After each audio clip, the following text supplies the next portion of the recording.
Are you disabled and unable to work and are wondering how to get Social Security disability benefits?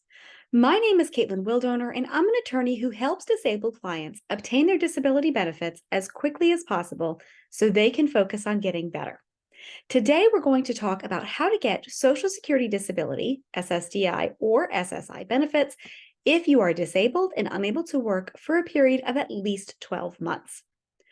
For SSDI benefits, you'll want to check your eligibility.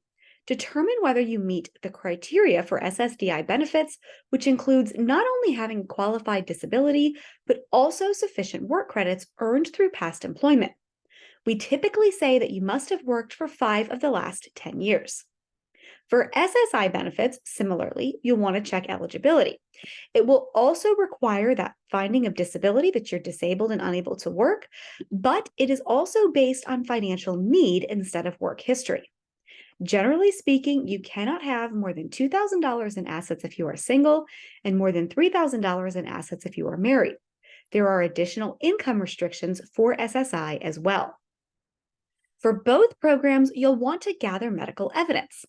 Collect your comprehensive medical evidence, including doctor's reports, imaging reports, and other relevant documentation that supports your disability claim and demonstrates the impact that your disability has on your ability to work. Apply for SSDI or SSI benefits online or visit your local Social Security office to complete an application in person. Fill out the application forms completely and accurately, providing detailed information about your medical condition, work history, and other requested information.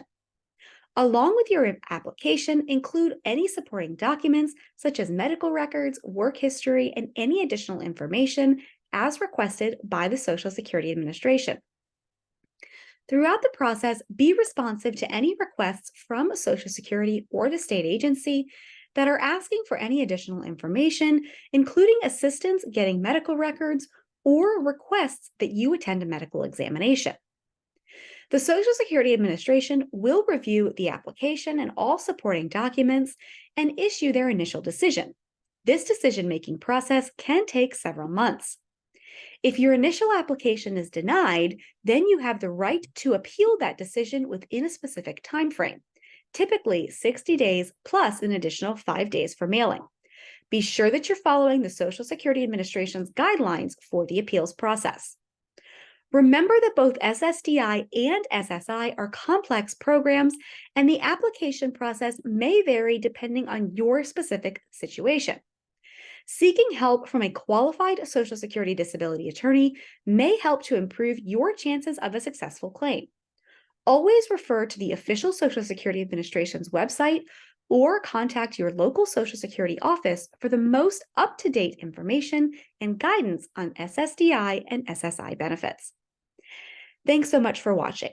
If you're disabled and unable to work, click the scheduling link below or give us a call directly for a free consultation where we discuss your case and see what I can do to help you.